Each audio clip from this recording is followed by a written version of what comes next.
Olá, bem-vindos a mais um vídeo do minicurso Racionalidade em Transição, Magia, Alquimia e o Nascimento da Ciência Moderna. Esta é a terceira aula na qual nós vamos falar sobre a alquimia. Nós vamos falar sobre as origens da alquimia,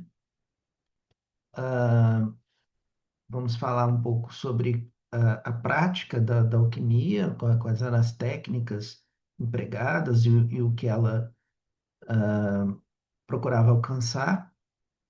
Vamos falar da relação da alquimia com a medicina e vamos falar sobre o legado que ela deixou.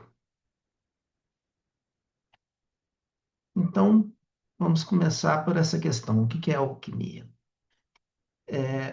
A alquimia era um processo, um saber complexo, né, e multifacetado. Ele envolvia um aspecto prático, em laboratório, em que eram usados vidrarias, substâncias químicas, né? Ah, e processos controlados, como o aquecimento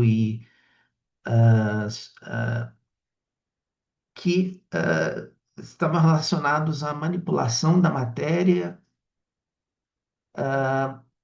para gerar transformações na matéria. Nesse sentido, o laboratório alquímico é um precursor do laboratório químico científico, mas aqui ah, a serviço de uma visão de mundo ainda simbólica, como nós comentamos nas aulas anteriores. O simbolismo era hermético, né? Hermético aqui diz respeito à tradição hermética, que vem lá dos textos atribuídos ao Hermes Trismegisto. Porque hoje, às vezes, se usa essa expressão hermético, né? Um simbolismo hermético, para simplesmente dizer uma coisa que seja meio difícil de compreender, né? Mas não é o caso.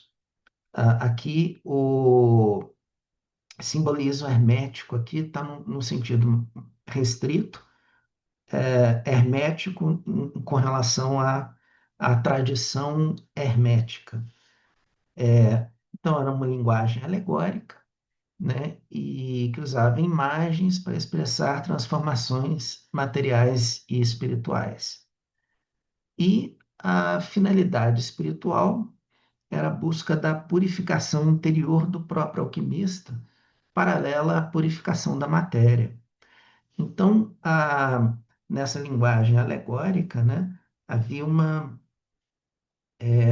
relação, por exemplo, entre a transformação do chumbo em ouro em uma purificação da alma do alquimista.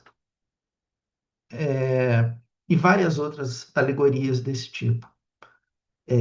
Então, era uma manipulação da matéria, mas que, em certo aspecto, era uma manipulação concreta, que acontecia de verdade, né, com materiais verdadeiros, né, em frascos, e substâncias eram misturadas e submetidas a tratamentos de várias formas, de vários tipos, mas o objetivo por trás de toda essa manipulação concreta das substâncias era uma transformação interior do próprio alquimista, com base naquela ideia de uma harmonia cósmica em que havia uma relação entre uma relação por vias ocultas, né? De forças ocultas entre aspectos da natureza, do mundo natural e da vida humana. Então, a alquimia ela se considerava uma parte de uma tradição mais ampla de filosofia natural. E, assim como a astrologia, era um saber que era aceito como e admitido como tendo valor. Ah, então, sobre as origens da alquimia, ela é o resultado de uma fusão cultural é, de elementos que têm uma longa história e aspectos que vêm lá do Egito, né? Do Egito helenístico, né? Em Alexandria, né? Como saberes metalúrgicos e relacionados a técnicas de tinturaria, né? Que eram conhecimentos tradicionais do Egito, né? Combinados com a filosofia grega, dentro desse espírito simbólico, né?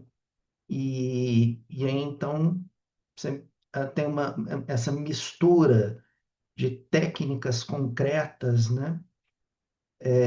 Ligadas ao manuseio de metais e de tintas, com filosofias como o neoplatonismo e o estoicismo. Ah, Tem aspectos que vêm da Grécia clássica, né? Uma herança da teoria dos quatro elementos de Empédocles, que foi aceito por Aristóteles e que faz parte da visão de mundo aristotélica, né? Os quatro elementos seriam terra, água, ar e fogo, né? Que todas as coisas do mundo seriam feitas desses quatro elementos, pelo menos no mundo sublunar. O Aristóteles supõe que havia um quinto elemento para essas esferas celestes, mas no nosso mundo terreno aqui seriam esses quatro elementos.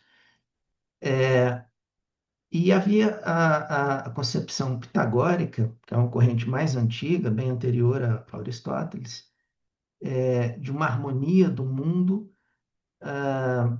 e de uma harmonia com um caráter matemático que é mais ou menos semelhante a uma harmonia musical, né? Mas uma harmonia musical no sentido amplo, uma harmonia da natureza como um todo. Então, essa, essa visão, né, do mundo material composto desses quatro elementos básicos, numa configuração de harmonia cósmica, né, onde havia forças ocultas que faziam uma ligação entre o micro e o macro, né, entre a natureza,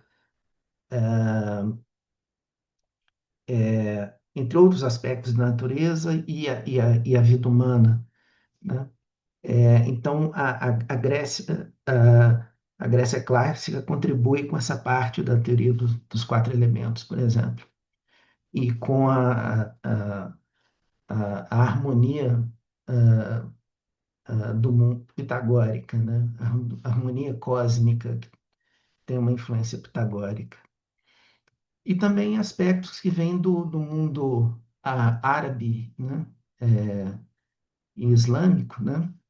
Porque os estudiosos árabes preservaram, desenvolveram textos gregos, né? E helenísticos,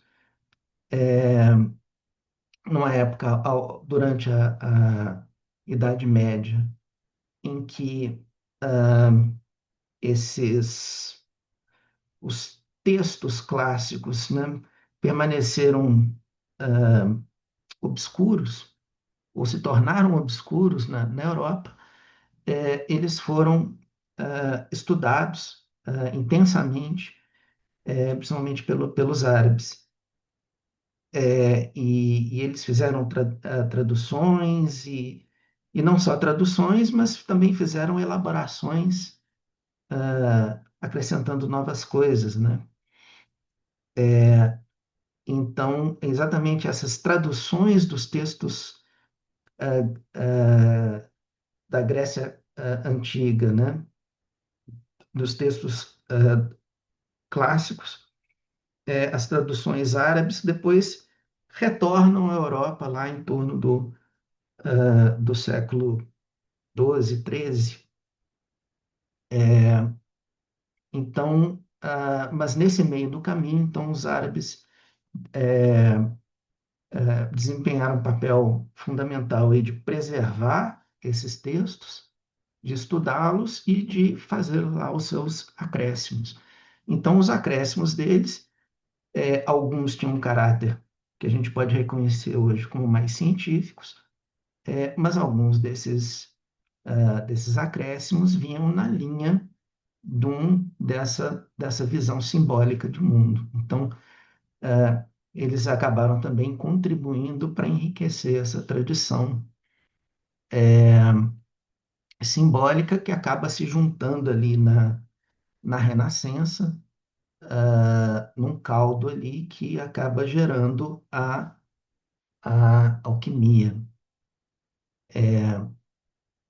que então lida, né, com essas transformações concretas da matéria num contexto de interpretação simbólica dessas transformações.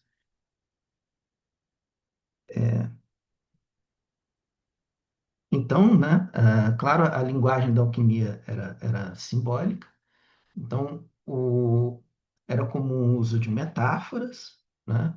Como eu falei, já, né, a transformação do chumbo em ouro como símbolo de uma elevação espiritual, é, o, muitas referências a personagens mitológicos, né? Dragões, etc., reis e rainhas míticas, né?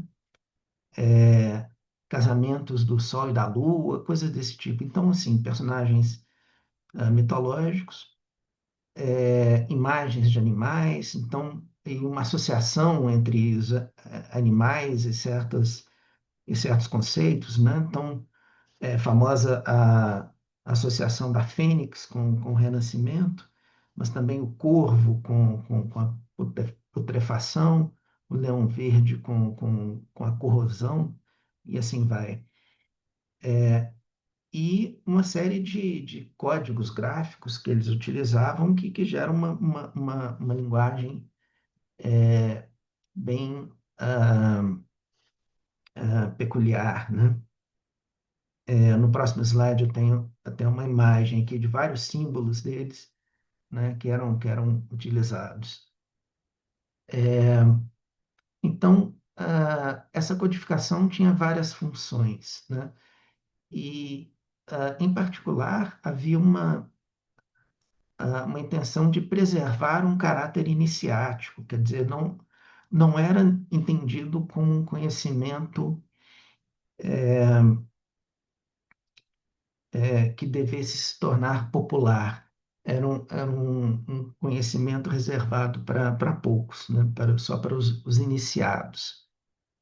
É, então, compreender o texto exigia não só conhecimento técnico, mas também maturidade filosófica.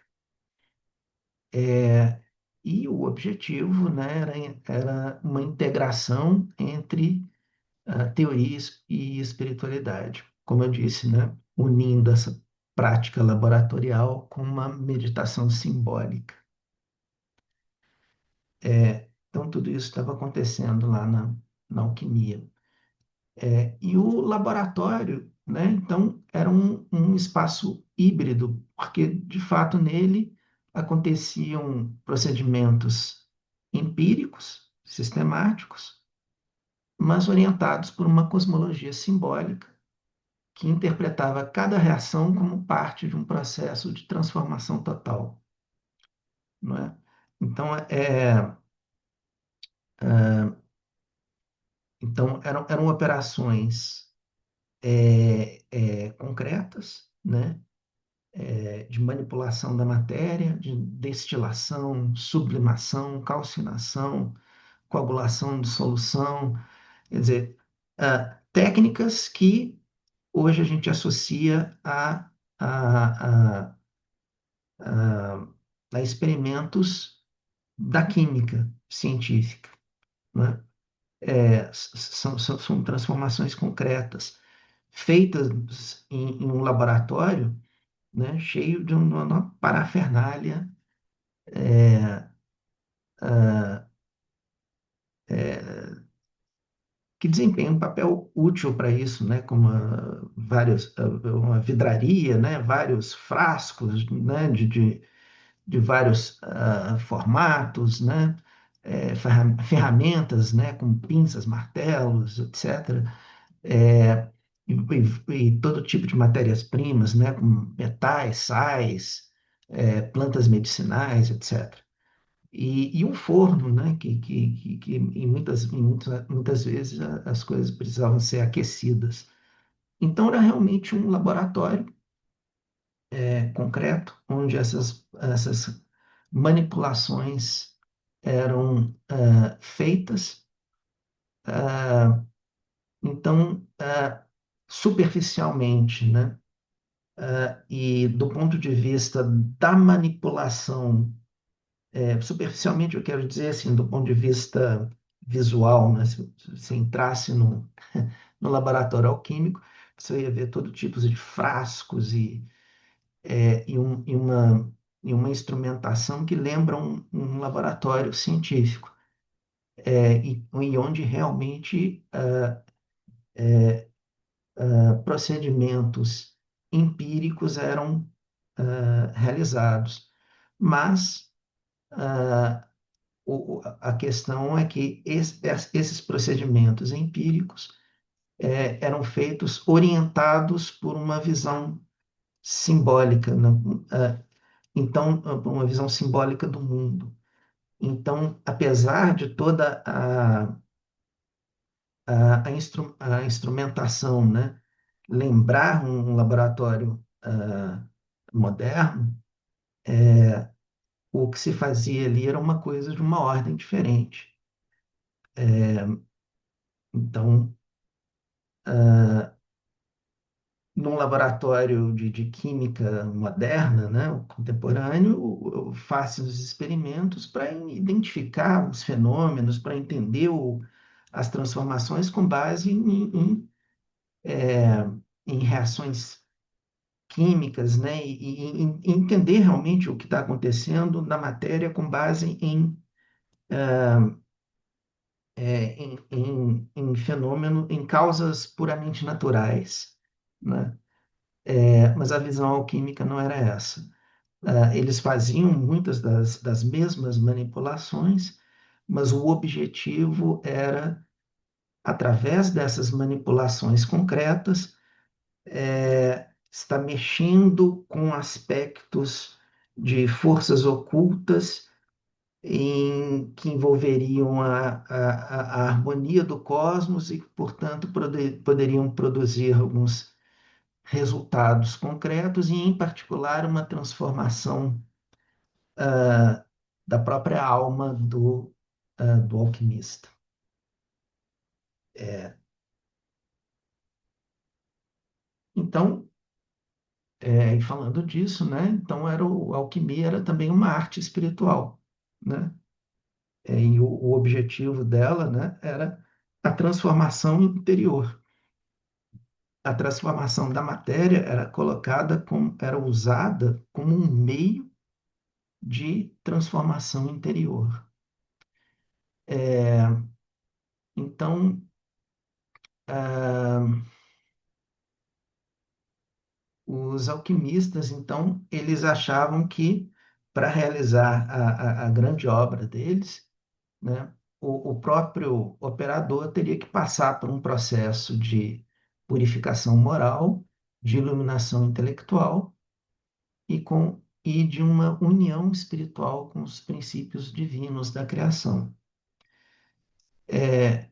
Então, Veja que isso está contido ainda dentro de uma visão que se alinha à teologia, né? Em particular aí a teologia cristã. É, então, há uma tentativa, né? Assim como na magia natural, de alcançar o conhecimento da ordem oculta do universo, mas de uma forma que esteja de acordo com os princípios divinos da criação, assim como aceitos pela teologia da época, a teologia cristã dominante. É, então, esse é um aspecto importante. A alquimia também tinha uma relação com a medicina, ah, e a vertente da alquimia, né, que buscava tratar, né, problemas do corpo humano, né, conhecida como iatroquímica, né, acabou tendo grande projeção e a pessoa mais, o grande representante dessa linha é o Paracelso, né, que viveu ali no primeira metade do século XVI. Então, o Paracelso, ah, trabalhando dentro desse quadro conceitual, né, da alquimia, ele rompeu com a medicina galênica, baseada nos quatro humores, né, aqueles humores, né, da bilis, o sangue, tinha bilis escura, uma bilis amarela, o sangue e a fleuma, que é uma secreção dos pulmões. Então, a medicina galênica se baseava na teoria dos quatro humores e na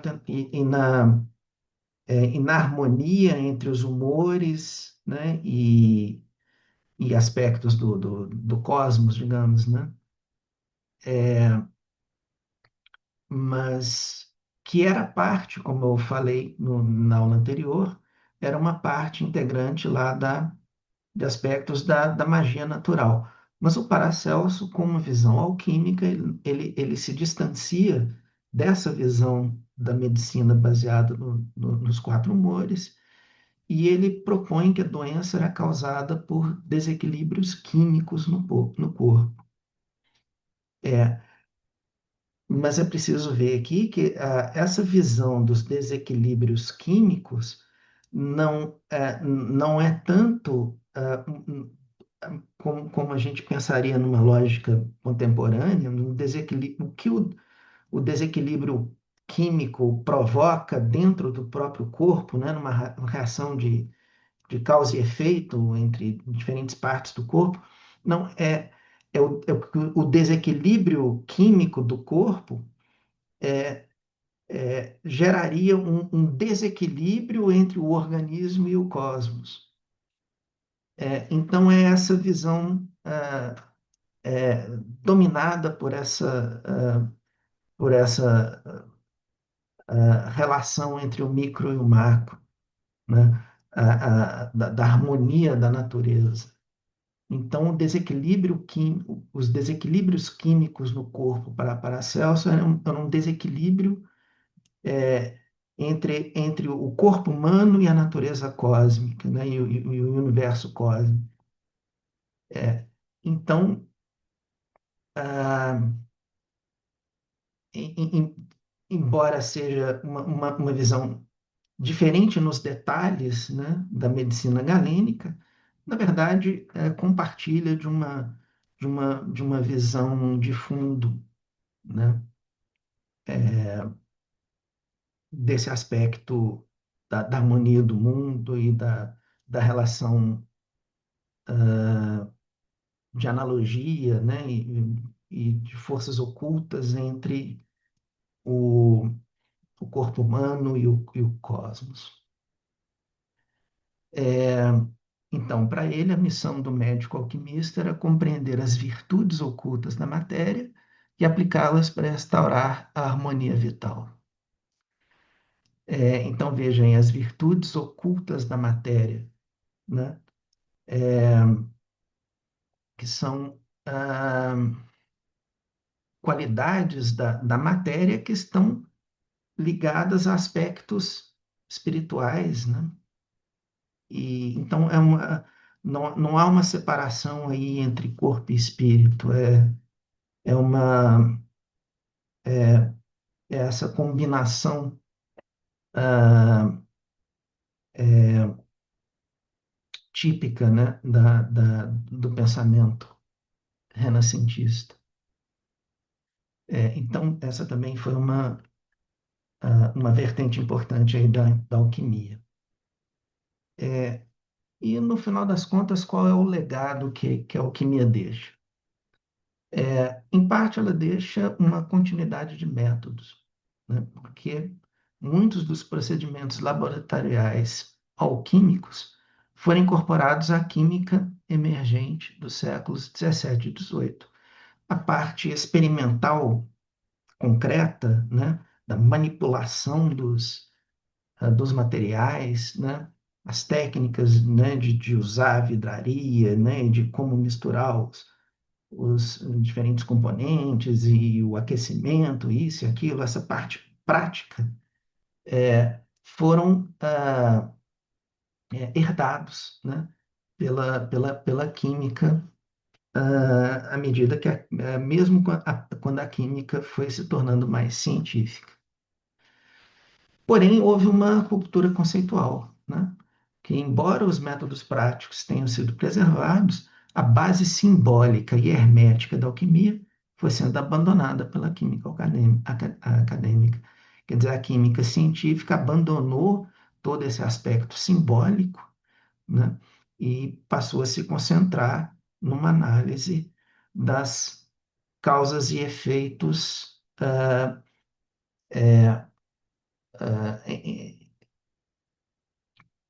locais, digamos, né, mais concretos entre ah, os elementos que estão sendo observados e não fazendo referência a forças ocultas, né?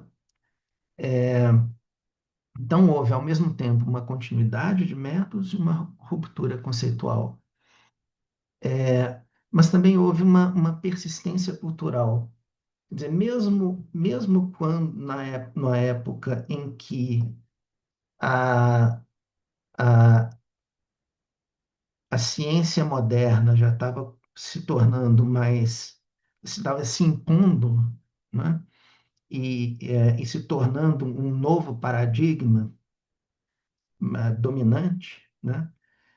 Quando a gente passa realmente, né, do Renascimento para o período moderno, é, mesmo assim, a alquimia ela continuou, ela persistiu mais do que a magia natural e do que a astrologia. Ela foi um pouco mais persistente, ela continuou por mais tempo.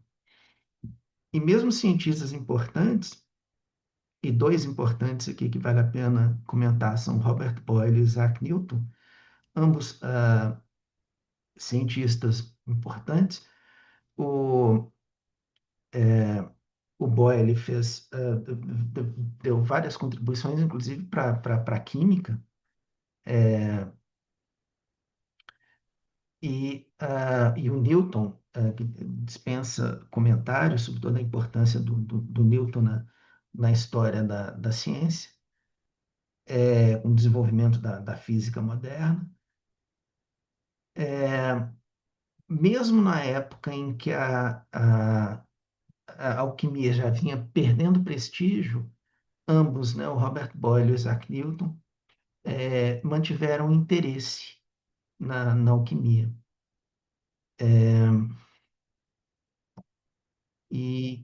Na verdade, houve uma correspondência entre eles com relação a isso. Quer dizer, eles trocaram correspondências que diziam respeito a questões alquímicas.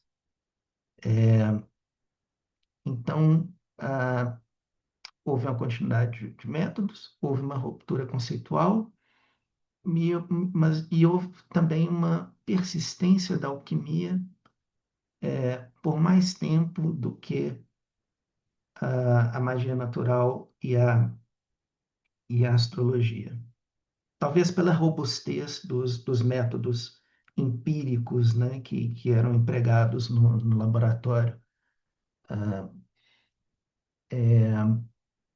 nós vamos, na quinta aula, então não na próxima. Na próxima nós vamos falar das figuras importantes, que são Galileu, Kepler e Francis Bacon, mas na quinta aula nós vamos falar especificamente sobre o Newton e da relação dele com a alquimia.